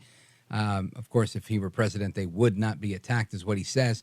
I tend to believe, I don't know if it would thwart the attack, but I think it wouldn't have been to that magnitude and likely may not have happened just based on that didn't happen while he was in office. Now, that could be happenstance, but I tend to believe, I think people really realized that Trump was that guy. He just did an interview recently where he, I forget which head of state he was meeting with, but showed the guy while they were meeting a video of his home. And he said, look, it's the president of the Taliban or the head of the Taliban. And he said, I showed him a picture of his home. And he said, why are you showing me a picture of my home? And he said, because if you kill a single American, one more American dies, we know exactly where you live. And we're coming after you. And it's that type of direct pressure that sometimes needs to be applied. I don't see Joe Biden doing that at all. I see him saying, come on, man, let's make a deal. Hunter, get the bag, and trying to collect some more money here and there and everywhere else. Anyway, I want to get to your calls because there's a lot of them, and I don't want to leave anybody hanging tonight. Let's see, where did I want to go? We were traveling across the country. We've got calls in Ohio, Chicago, Pittsburgh, Washington State. We're coming to you. Hang on tight. Just trying to go in order that we receive these calls. And I want to go to Ed, Pleasantville, New Jersey, WOND. Ed, you're on with Rich Valdez. Welcome. Hey, Rich. I haven't called in since the Jim Bohannon days right after his passing. You took over. So it's been a while. Thank you for calling, Ed. I respect you very much, man. I know you probably support Trump a lot more, than I do. I'm a black and white man. I'm black and white. My mother's white. My father's black. They didn't teach me to hate anybody for their race. My mom protected me from all that through the 60s. I wasn't even aware of that there was race problems until I had some issues. I was punched in the stomach as a kid by 3 white kids. I didn't understand the reason why. I have olive complected skin and curly hair, but people take me for Spanish mostly. But the thing of it is that I think people inject their own prejudices onto certain things. That's it. Oh, well, he's because he's a successful white man and all like that. So they're injecting their own prejudices on to Trump. Trump has a long history, especially down here in Atlantic City. He stepped on a lot of heads on the way up. He put a lot of people out of business. He didn't pay people. I don't have no love for Trump. No. When he became president, I kind of cringed at the fact. And I said, okay, well, we'll give him a chance. Give him a chance. Give him a chance. But look what all we've been through for the past 7 years now. I mean, even 4 of his years of his presidency, but still that's not enough. He lost the presidency fair and square. It's still not enough. He wants more presidency again. And do you believe for 1 minute if he ever got the presidency back again in 2028 or 2024, do you think he would let it go in 2028 that easily? Yeah, I think Trump is a law-abiding guy, honestly. I think he looks at the rules and he figures out how to make them work to his advantage, but he doesn't break the rules. And I think this is why they go after him as much as they do. But it was, Dave Chappelle, of all people, did a comedy special, and he said something about, this is why I like Trump. And he said, Trump, and he played a clip of Trump where Trump was, or he recited a clip from Trump, where Trump said, I know that the system is rigged because I've used the system. And he told Hillary Clinton in a debate, if you wanted to stop me from tax cuts that I take advantage of as senator, you would have proposed amendments to the tax code. But you didn't, because your supporters benefit from those same tax cuts. And he was right. Clinton never did anything like that in her years in the Senate, and nor has anybody else. And I think it illuminates a larger problem, that there are lots of people that are making a lot of money off a system that is not working. And the one person that really, in my opinion, or my view, that has been willing to lose money and step up to the plate has been Trump. Now, irrespective of his bravado and the way he carries himself and the mean tweets and whatnot, ultimately, Trump has followed the law every step of the way. In my opinion, he was actually, there was more he could have done. There was a lot of argument that he could have used the Insurrection Act as a way to slow down the voting, the counting of the votes. He didn't do anything like that. These are things that, President Lincoln used and whatnot. Not President Lincoln, but similar tactics that Lincoln might have used. The Insurrection Act didn't really come till a little bit later, I believe. But my point is, I think Trump was ultimately not what he said, not in word, but in deed. He followed the law. He left office when he was supposed to leave office. He complained about an election that he felt was fraudulent. He's still complaining about the election, and he's doing what he can. He's running again. And he can run for the rest of his life if he doesn't continue to win. I don't know if he'll have the same amount of support. But I don't think for a second that Trump or anybody else, to be very fair and frank, I don't think there's any candidate out there that would get power and then say, you know what, I'm not leaving. They said they would arrest Trump at the end of his administration. He didn't get arrested. They said he would refuse to leave. He left on Marine One and went to Mar-a-Lago. I saw the whole thing on television. So I think there's a lot of misnomers out there about Trump in the media, just like there is about this Hamas and Israel battle, where they said that Israel blew up a hospital, and it was all over the news, and the BBC and Sky News and you name it, all these big agencies were reporting that it was Israel that blew up this hospital in Gaza, and it turns out to be their fellow terrorist sympathizers, fellow terrorists in arms, the Islamic Jihad. And they, in fact, had a misfire that blew up the hospital. And and President Biden even acknowledged that today. So I think that when it comes to Trump, he's gotten an incredibly unfair shake in the media, that because of the way he carries himself, because people might say, look, Trump's a jerk, and maybe he's a jerk, but he's not everything else they're claiming that he is, in my view. And you're right about other people. For years, I've heard the immigration debate. And I am in support of ending immigration in the United States, at least temporarily, to get things under control, to close the border. Many people say that this is a xenophobic view. And in that debate, while I agree with many people, there might be people that agree with me, but they don't agree with me for the same reasons that I have that position. My position is that we should close the border for border security purposes, to control to stem the tide of immigration that's coming into our country. We usually take 1 million a year on asylums and visas and whatever and whatnot, and we're not doing that now. We're up to 3-4 million for the year, or whatever it is, 7 million since Biden's taken office. My purpose there is the security of our nation, to protect the country, to slow down the erosion of our systems. We're seeing big sanctuary cities like New York City, San Francisco, and others being overwhelmed, where they're now sleeping on the streets. The mayor of New York City, a Democrat, a left-leaning Democrat, he says, you're soon going to see them sleeping on the streets. We have no more space. They're saying the same thing in Washington and other places.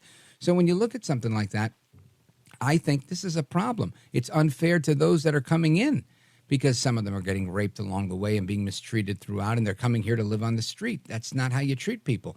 But there are people in the same camp, if you will, that say that we should shut the borders down and stop immigration, that are doing it because they feel that there are too many brown people, that they feel that we're going to lose our nation, that in 2040, the majority in the United States is going to be Hispanic. I don't subscribe to any of that. They do. And I'm not saying every Republican is like that. I'm just saying there's a handful of them out there. And I've spoken to these people, and I disagree with them vehemently. So you're right about certain people injecting their own racial views and biases into opinions. That's always going to be the case with any opinion.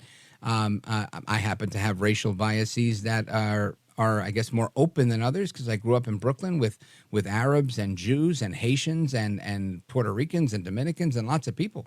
So I don't really have a bias against these groups. I have a bias for diversity. But either way, I think people use their experience and their understanding and their history in life when they formulate these views. And I think that's what we're seeing, Ed. Well, thank you. You're welcome, and I appreciate the call. Thank you for listening and for the compliment you gave me. It was very nice of you. Big shout out to WOND in Jersey. Folks, we're coming right back to the rest of your calls. Don't move a muscle. This is America at Night with Rich Valdez. Call now, 833 4Valdez. That's 833-482-5337. 833-4Valdez. That's Valdez with an S.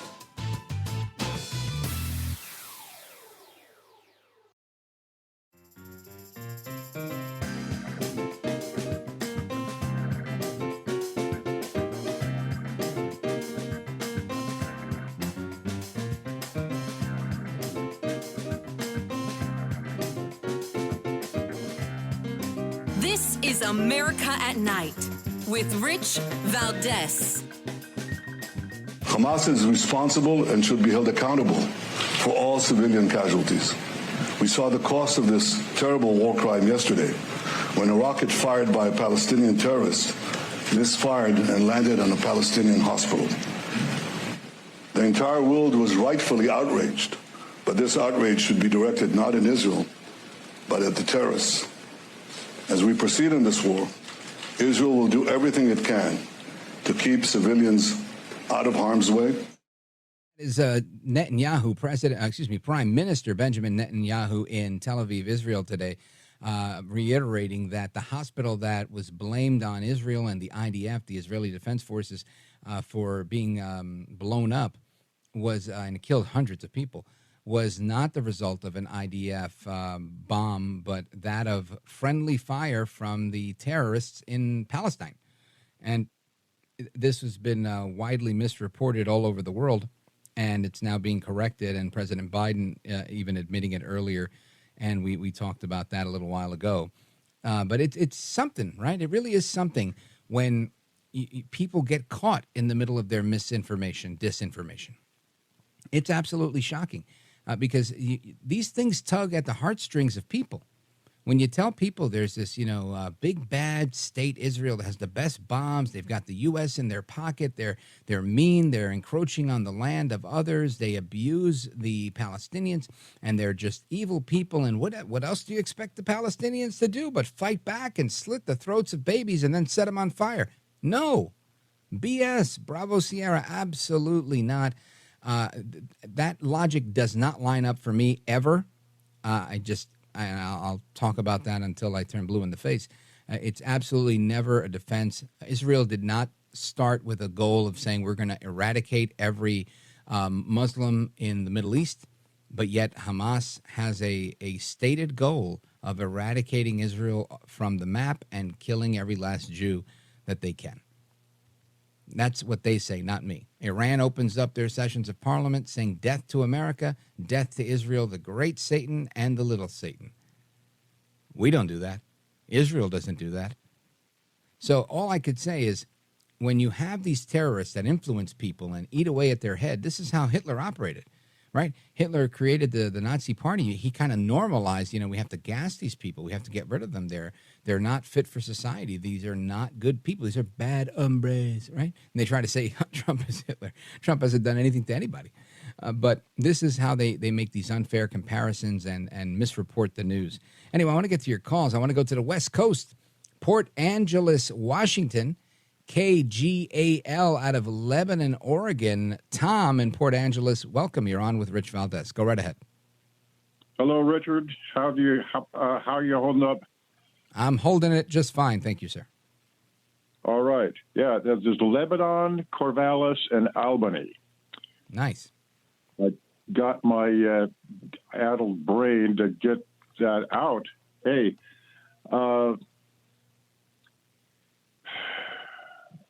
the USS Liberty was torpedoed and strafed and rocketed with torpedoes. Anyway, 45 guys died, I think. Ah, that's terrible. And the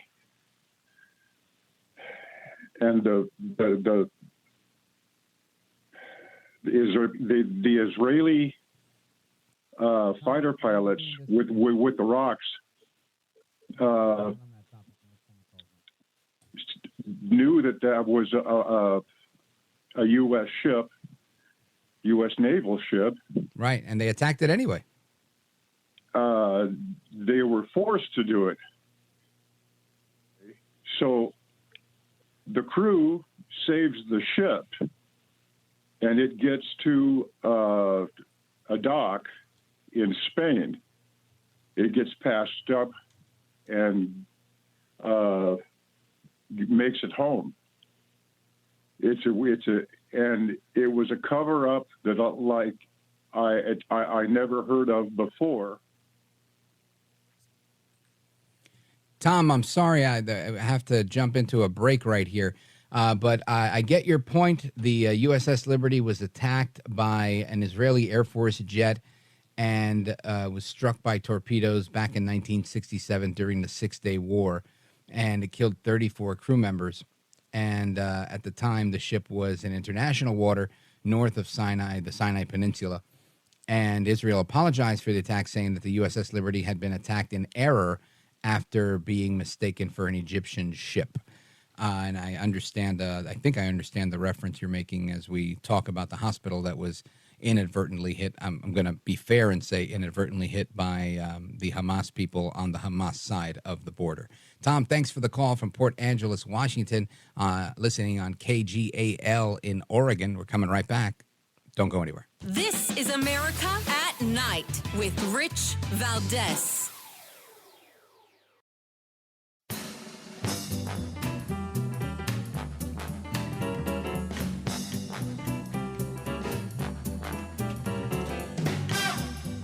America at Night with Rich Valdez. All right, folks, it's the speed round. We're wrapping up tonight's edition of America at Night with Rich Valdez, and we're going to start off with Diane in Chicago on WGN. Diane, go quickly. Okay, I was going to first say, though, that people are in an independent mode and pretty tired of war and all the money it costs. Anyway, I was calling about it's outrageous how the machine-type politicians like Jonathan Jackson don't recognize that, or they expect that we don't recognize. Decent, halfway intelligent citizens don't recognize their attempts to utilize legalizations when they're attacking, say, Governor Abbott.